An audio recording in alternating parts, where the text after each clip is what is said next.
O presidente Bolsonaro afirmou ontem, durante uma visita a Minas Gerais, que deve resolver ainda nesta semana detalhes da extensão do auxílio emergencial e também do preço do diesel.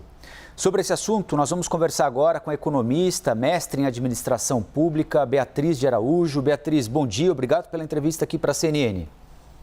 Bom dia, obrigada a vocês. Como é que a senhora avalia a possibilidade e a necessidade, de atenção a esses brasileiros desempregados, com pouca renda, com fome, que precisam continuar recebendo uma ajuda do Estado, mas ao mesmo tempo a necessidade de que a gente não comprometa a nossa saúde fiscal? Tem alguma saída a curto prazo para resolver essa equação? Olha, é complicado. Hoje o que a gente sabe é que algum programa de transferência de renda é essencial, mas a gente precisa entender qual que é a natureza do problema. No início da crise do Covid, o problema era diferente. A gente não sabia quem eram as pessoas que estavam sendo mais impactadas. A gente sabia que deveríamos focar nos trabalhadores informais, mas a gente não tinha a dimensão do problema. Hoje em dia a gente tem muito mais informação.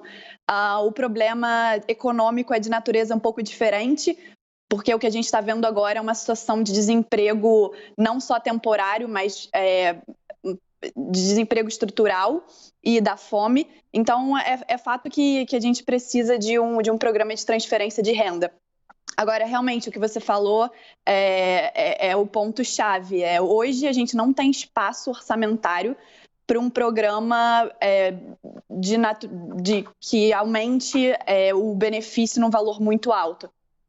Então, acho que o governo precisa fazer muito bem feitas as contas, porque se a gente não achar o espaço fiscal, o que pode acontecer é que a gente agrave o problema de inflação e que seja ainda pior para os trabalhadores e para os brasileiros que mais precisam desse auxílio.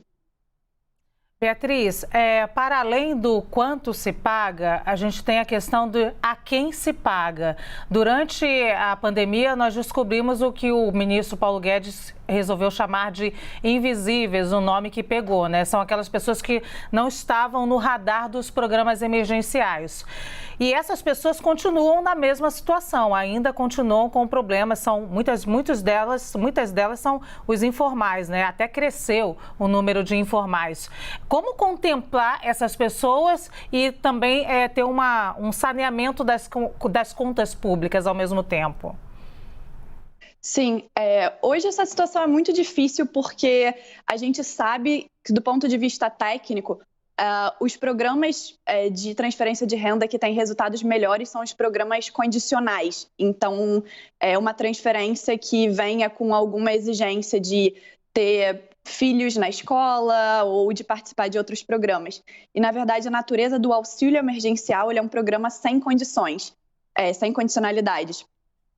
Então, na verdade, acho que esse problema vai persistir de identificar quem são essas pessoas os informais, as pessoas que não estão registradas, mas eu acho que é essencial que hoje, do ponto de vista de implementação, que a gente continue trabalhando com a base das pessoas que já recebem os programas sociais, porque é mais fácil manter essa condicionalidade.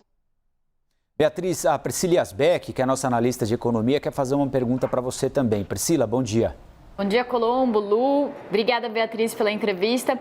Beatriz, o que está sendo discutido nesse momento é que com o Auxílio Brasil, Bolsa Família ampliado, travado, porque não tem uma fonte de receita, já que a reforma do imposto de renda está travada, o governo está discutindo ampliar o auxílio emergencial. E isso seria feito, segundo alguns economistas que eu conversei, via um acionamento de uma nova cláusula de calamidade pública. Era um temor muito grande no mercado, entre os economistas, que essa calamidade pública, que seria algo acionado durante o período da pandemia, se tornasse algo permanente ou que os benefícios se estendessem para além da pandemia. Queria entender, diante das dificuldades que a população está passando, por que a gente ter um estado permanente de calamidade pública pode ser um problema, de que forma que isso afeta a economia?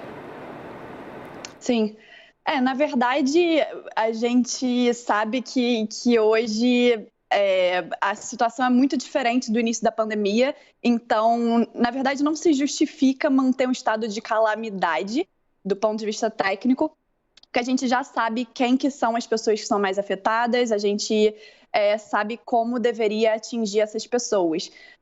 Então, me parece ser uma manobra política que é, assim, preocupante, porque se o Brasil ultrapassa o teto dos gastos, isso gera uma desconfiança enorme nos investidores e nos atores econômicos e, como eu comentei previamente, isso pode até acelerar a inflação e agravar o problema que hoje está afetando as pessoas mais de classe de renda mais baixa.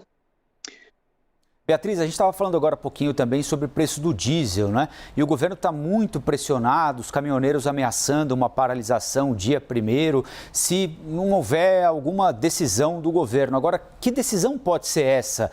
É claro, o problema dos caminhoneiros existe, é grave, eles saem às vezes do Ceará para fazer uma entrega em São Paulo e não sabem exatamente quanto vão gastar de combustível, o combustível vai aumentando no trajeto. O problema existe.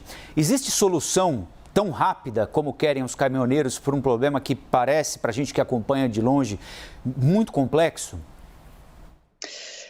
De novo, a resposta correta tecnicamente é que não tem uma solução imediata, porque a intervenção do governo no preço do diesel também tem efeitos econômicos bem graves e a reação do mercado provavelmente não vai ser muito boa a uma política de controle de preços. Então, acho que agora o governo está numa encruzilhada política. Provavelmente toda decisão que o Paulo Guedes e o Ministério da Economia tomar vai ter uma consequência provavelmente de longo prazo nas finanças públicas. E se o governo não achar o espaço no orçamento, seja por via da PEC dos precatórios ou pela reforma do imposto de renda, eu imagino que a situação fiscal vai se agravar bastante.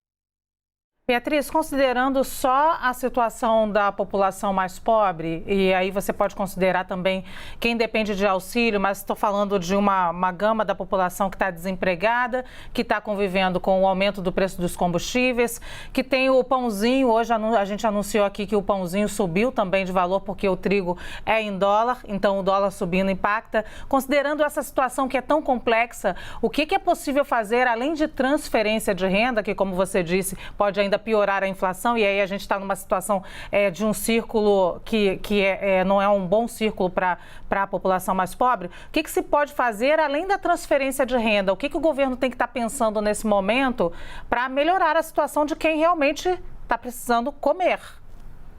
Sim. Essa é uma pergunta muito relevante.